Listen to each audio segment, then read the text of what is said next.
My name's Esther. If you don't know me, I'm on staff at St. Paul's, and tonight I have, honestly, what is such a privilege to speak to and interview Callie. Yeah, it's just been such a joy to get to know Callie, and the joy that you exude is infectious. And yeah, so I really do count this as such a privilege to be able to get together this evening. Could you just introduce yourself a little bit, maybe tell us a little bit about how long you've been in Jersey, anything like that? Okay, so yeah, my name's Callie. I was originally born in Jersey. I don't think many people actually know that, but yeah, I was born in Jersey and moved to Scotland from quite a young age, hence the weird accent. And I've been back now maybe about 16 years. Okay. Yeah. We were having a little bit of a chat before about whether you were a New Year's resolution type of person. You said you've got a faint one, you know. Oh yeah, I'd like to create some really strong morning routines and evening routines just to make the days a bit easier and get a bit more organised in life. We're backing you. You've got this. Start the new year strong. Who else has made a New Year's resolution? Or we've given up with them? That's okay. That's okay. 2026 is a long year. It's day 4, the long gone. So yeah, as Joel was mentioning, Hope services are a chance to get to know people in the church family often and get to chat about how God has worked in people's lives, which is just really important for us to stop and reflect on how God is still at work, that he is alive and he makes a difference in people's lives. So could you tell us, how long have you been a Christian for, and how did you come to be a Christian? So I've been a Christian now for a little over a year.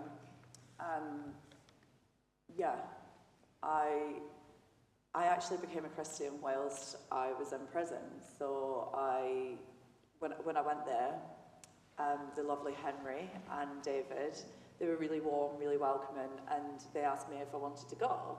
And for me, I never really thought that going to church was an option. I had never read the Bible. I don't think that I'd meet the criteria. Oh. Sorry. You just need to hold the mic a bit closer to your mouth, that's all. Okay. And I don't think that I'd meet the criteria. And so then, when they said that I could go, that I didn't need to, tick any boxes to be able to go, I started going for quite some time. And then I got the opportunity to do the Alpha course. I went and done that. It was amazing. Then I done a Jesuit retreat, and again, that was just incredible, and I had a really profound moment then as well, and it really brought to life that relationship that then started with God. Amazing. We've spoken in the past, and you've kind of looked back at seasons of your life and seen what you would call like a spiritual deficit, or you felt, at least looking back, that there was something missing. Could you explain that a little bit more? Yeah, so I think for me, I think I'd always been seeking that divine connection, and I think that's how I kind of led to where I was, I think, especially in the height of addiction. I think I was using that as a form of escapism, and I was looking for something and I couldn't quite find it, and then I found it in God, You've mentioned something really beautiful since, I think you went on, it was like a short 3-day retreat across at the centre, and I think Victoria had said something along the lines of people think that they've got a God-shaped hole, but actually that's not the case. Could you speak into a little bit of that? Yeah, so I heard people saying oh, well, these people that aren't Christians and stuff like that have got a God-shaped hole in their heart, and I was like, oh, and I always thought that was quite sad. But then when I was doing the spiritual conversations course, somebody had actually said that they've heard people saying that before, and I was like, oh, okay. And they said, but God's not missing from anyone's life. He's actually there, and he's waiting, and he wants that relationship with you. And I think it's when you're ready, or when that time comes, that then that relationship then grows from there. Yeah, I love that, because I think one of the things that have come up in these conversations with people in the Hope service is that it is often that we look back and we see how God was at work, and it's not always in the midst of the hardship, or it's not always straight away, it is a journey, but that actually it wasn't that God was never with that person, but just as you were saying, he was always there. Yeah. So obviously you mentioned that you spent some time in prison. Yeah. Would you mind speaking a little bit about what was the low point for you? What was a little bit of your journey So I to think there? life's always been kind of tough for me, I think. I think it was like a multitude of low points throughout life that then led ultimately to the lowest point of my life, which then later turned out to be the biggest blessing in my life. But yeah, growing up as a kid, I was surrounded by domestic violence. Growing up as a teenager, living in Scotland, there was lots of gang violence and stuff like that. You're exposed a lot more to like alcohol and drugs and stuff. And then, yeah, I later fell into drug addiction quite severely, which then ultimately led to me going to prison, which was, I don't think I could have got any lower than that at that point. Yeah. I think, again, it just makes what you said before so much more profound in that looking back, it's not that God wasn't with you in all of those highs and lows and the very difficult times in life, but that you just were yet to open your heart and realize and meet him and encounter him. Yeah. And the fact that you can say, you know, what to the outside world would look like the lowest of lows actually became a blessing, and the biggest blessing is huge. Oh, massively. Like, I found God in there, and then God gave me freedom in a place that had taken away my freedom, and I don't think you could ask for any more than that. Yeah, amazing. We've also talked about how I think the fact that what you said about you found freedom in the place that you least expect to find it means that the joy that I was speaking about that I see in you and that people who get to spend time with you see, it's not built on a premise of, well, life's really great now, and that's why I believe in God. Oh, absolutely not. And I think, there's something so powerful in that as well. So you've mentioned about Chapel and Alpha. Could you speak a little bit more about how did you go from, like you said, no experience of church, not really having a desire for church, and perhaps even discounting yourself from church? What was it that prompted you to go to church and then to do this Alpha course? I think, like I said, I was always kind of looking for that divine connection, and I think I was just looking for it in all of the wrong places. So then when that door opened, I think I was just genuinely like, okay, I'll try it out. And I'm just glad I did. I think just being open-minded and open-hearted, I think. And I quite like going to chapel. There was always so much that you could take away from what was discussed and shared, and you know, you can apply that to daily life and stuff. Yeah, sometimes it's the simple yes, and I think Joel preached a few weeks ago on not waiting to be ready, you know, not having all the boxes ticked or having it parceled up nicely, but just simply making that step and taking that plunge, isn't it? I think a lot of the time we kind of like I was saying earlier, we like dip our toe in the God pond, but you know, we should kind of just dive right in. Even if it's a bit chilly outside. Cold water dip. Just go for it. You have mentioned a Jesuit retreat, so if people aren't familiar with that, could you explain a little bit more about what it is and your experience of it? How did you meet with God? So that was actually really interesting. Well, it was all interesting the way it all came together, because again, I think he was up to his antics again by the way the order in which these things were available to me, because obviously you're limited in there.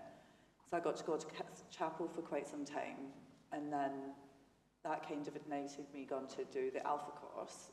And then I think from doing that and being able to explore, like, I was able to ask questions that I probably wouldn't have asked before, and then with the Jesuits coming from that, I think that's what then left me quite open to being able to engage with it properly. And it was really good because it was a week-long retreat. In the morning you had like a group session, and you discussed different things and had some prayer time and stuff, and then you had a one-to-one in the afternoon. And that was a real game changer for me, because I was always like really worried, because you'd hear people saying prayers and they were just like really poetic and really well spoken, and I was like, that's not me. I won't be able to pray like that. And then like the contemplative prayer and stuff where you're visualizing it, and I was like, it really opened the doors to more areas where I could, and yeah, it was, I had such a profound moment. Like, I feel like Victoria was sent to me from God.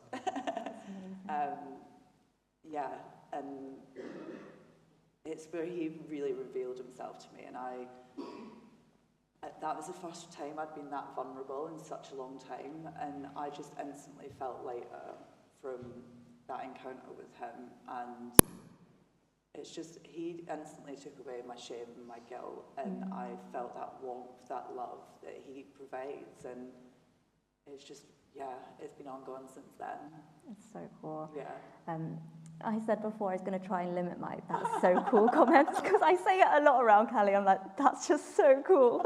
But I just think it is amazing about, you were mentioning how God ordered those opportunities and how God is in our journey, and he meets us in the way that he knows us so deeply, so he meets us in the way that we need at the end of the day. Oh, definitely. So yeah, Jesus talks about being born again and a new life and really life being transformed. You've touched a little bit on that already, but is that how it felt for you over that process? I think in the moment, at the time, possibly not so much because of my surroundings, basically. I think being in that kind of environment, it was quite hard. I mean, it did, like I said, I did feel free in that space, but it wasn't until I came out, and that's when I felt like I was really given like a second chance at life, and it's just, I've become such like the person I am today. It's like night and day compared to the person that I was before he came into my life, and yeah, he's. I always get like I don't feel like I describe it as well as what I could, but the person I am now. I'm calm. Beforehand I have held so much resentment and stuff like that, and I can face challenges now, knowing that he never really lets me go through anything that I can't physically deal with. So I think knowing that and knowing I have him guiding me, I can walk into any situation and I feel quite confident that you'll get past it. Yeah, that's so powerful. Thank you so much. You touched on just then again the process of coming out of prison. Like, that's not simple. How was that for you? Was it scary? Was it, yeah? I actually felt quite quietly confident. I think coming out, for me, having that freedom that I'd felt, it didn't feel like too much of a big deal, and having him, like, that reassurance and that love, and he gives you the willpower to get through things, and that reassurance kind of really helped for me to settle the nerves for coming out. So I didn't feel too bad about it, and then I got out, and it was challenge after challenge after challenge, which is still going on now, but I've been able to I've faced them without completely crumbling or resorting back to drugs again, and that's thanks to him and his people around me, and I'm so appreciative of it.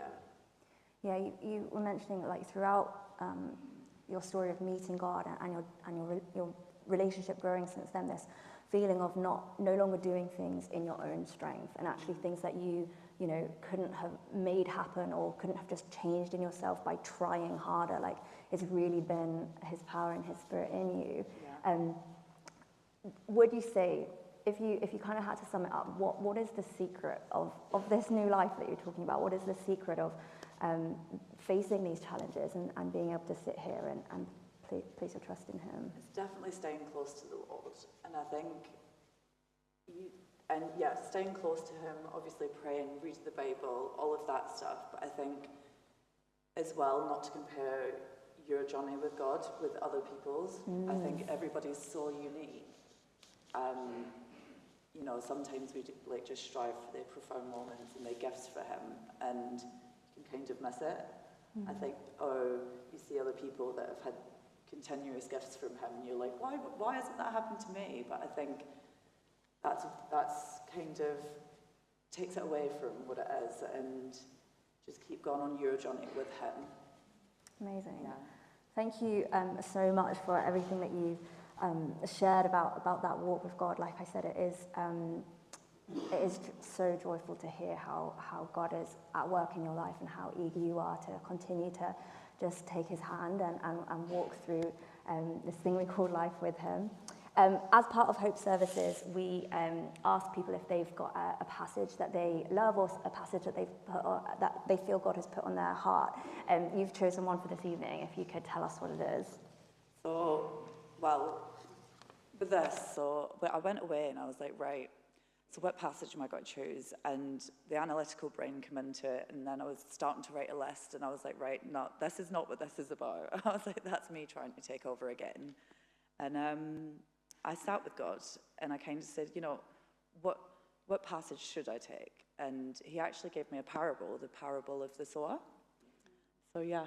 So we're going to read the parable of the sower, which in Mark's Gospel, we're reading Mark chapter 4, verses 3 to 9, and then we're going to skip, and we're going to look at 13 to 20. Listen, a farmer went out to sow his seed. As he was scattering the seed, some fell along the path, and the birds came and ate it up. Some fell on rocky places where it did not have much soil. It sprang up quickly because the soil was shallow. But when the sun came up, the plants were scorched, and they were withered because they had no root. Other seed fell among thorns, which grew up and choked the plants so that they did not bear grain. Still other seed fell on good soil. It came up, grew, and produced a crop, multiplying 30, 60, or even 100 times. And Jesus goes on to explain the parable to the disciples. He says, the farmer sows the word. Some people are like seed along the path, where the word is sown. As soon as they hear it, Satan comes and takes away the word that was sown in them.